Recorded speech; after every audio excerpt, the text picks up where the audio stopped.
This is Unit 5, Day 6, the note guide on trigonometry. This is Day 2. If you haven't watched the first day, you need to go back and watch that one first. If not, let's get into this one right here. Our warm-up for the day, we had some 30, 60, 90 triangles and some 45, 45, 90 triangles. I'm going to skip that one real quickly. I'll get into this last one here, which is another trigonometry question. And I know it's trigonometry because over here we had a special triangle with the 60-degree angle. We don't have a special right triangle with a 54-degree angle. So we're going to have to use some trigonometry to figure out the other sides. On this one, I can see that I'm going to have to use the sine function because I have an opposite and a hypotenuse if we're looking from the perspective of that angle right there. So the sine of the perspective of 54 degrees, so we're looking from that perspective, and sine I know is opposite over hypotenuse, so it would be W over 17. All I have to do now is multiply both sides by 17. So basically my answer is going to be 17 times the sine of 54, and I'm going to do that really quickly for you. 17 times the sine of 54 equals 13.75. I'm going to go 8. So 13.8 is my answer for W, and that makes sense because if we look at this, it should be less than 17, which it is. So that's what we learned yesterday in a nutshell. That's just a very brief problem. If I scroll down here, this is just a reminder, my SOHCAHTOA, sine is opposite over hypotenuse, cosine is adjacent over hypotenuse, and tangent is opposite over adjacent. This was mentioned in the first video. You should go back and watch that one if that's making no sense to you.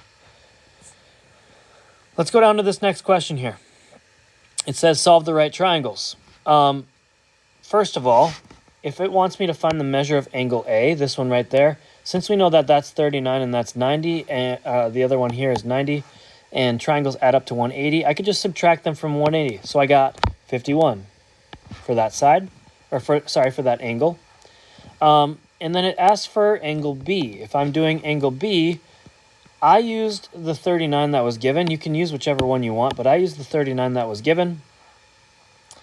And from the perspective of the 39, that would be the opposite, and I have the adjacent. So opposite over adjacent is tangent. We use tangent when we have the opposite and the adjacent. So my fractional setup was B over 20. That would be the opposite B over the 20. And to solve that, I'm just going to need to multiply both sides by 20 there. So 20 times the tangent of 39. I can do that quickly.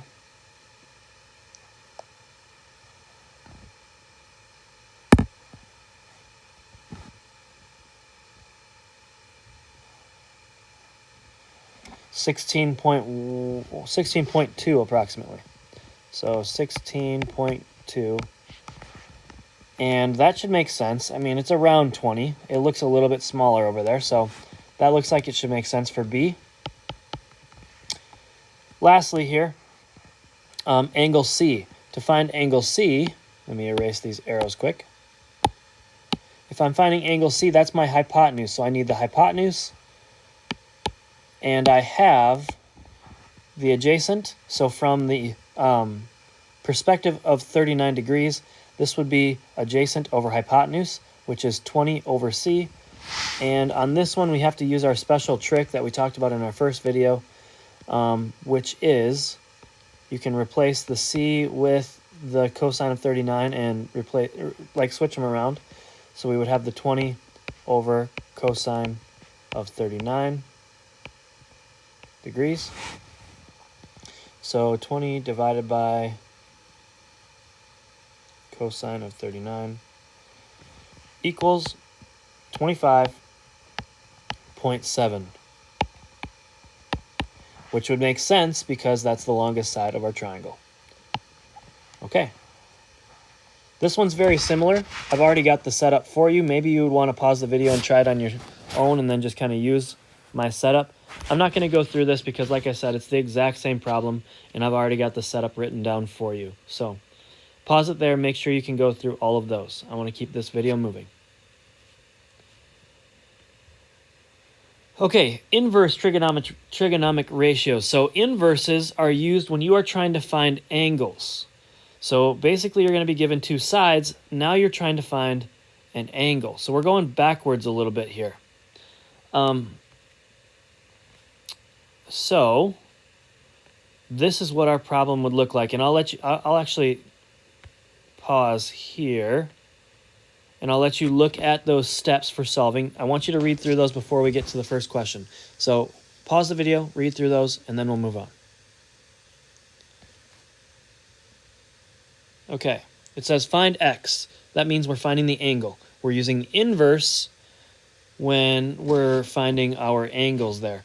Now the inverse sign on your smartphone, I'm trying to see here.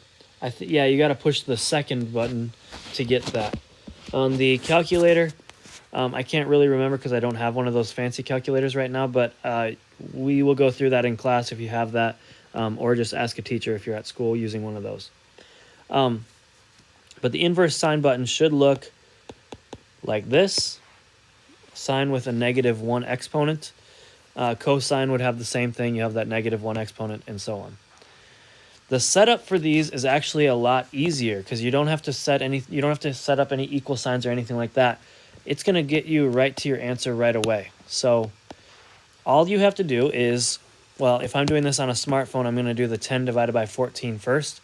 That 10 over 14 is coming from opposite over hypotenuse, which is sine, right? That's why I'm choosing to use sine, because we have the opposite from that angle and we have the hypotenuse.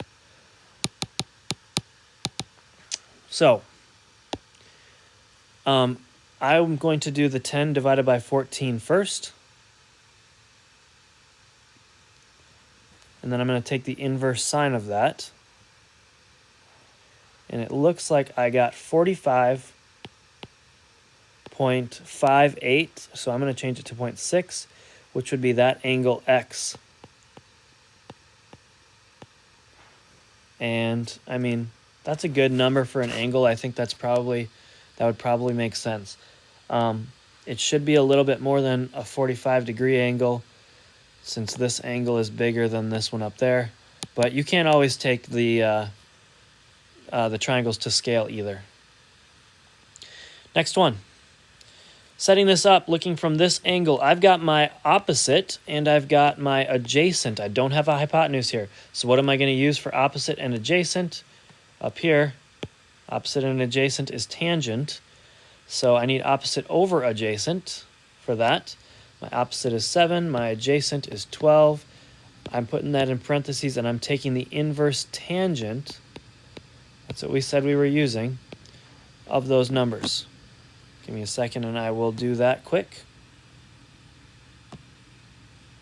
You guys should try these too.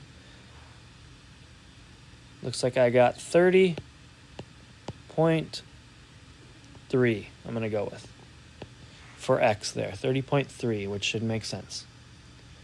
Next one, find the measure of angle x. Again, we're finding that angle x there. It says round to the nearest tenth of a degree. What we have here is our adjacent, and then we also have our hypotenuse. So adjacent and hypotenuse, that is cosine. Cosine is adjacent over hypotenuse. You can look that up at the top if you need to. So it's going to be 5 over 9. I don't know why I put an equal sign there because it's not necessary. We just need the inverse cosine of that. So 5 divided by 9. And then we want the inverse cosine of that. Looks like I got 56.3. Moving on. Next one, find the measure of angle R and angle T. So it wants both here. Let's find T first. I don't know why I just chose it. So now I have my adjacent and my hypotenuse. That is cosine. So we're going to use inverse cosine to find the angle. Inverse cosine would be adjacent over hypotenuse. Let's 6 divided by 9. Inverse cosine of that would be 48.1. Now all I have to do is subtract that from 90. Hold on a second. So 48.1, or I'm sorry, we're going to take 90 minus that. We'll get 41.9. That would be the other one. So I could have done sine, cosine, and tangent to figure that out, but I know that the triangle adds up to 180, so I'm just going to go with it that way instead. All right, you guys have 2 Alex topics today.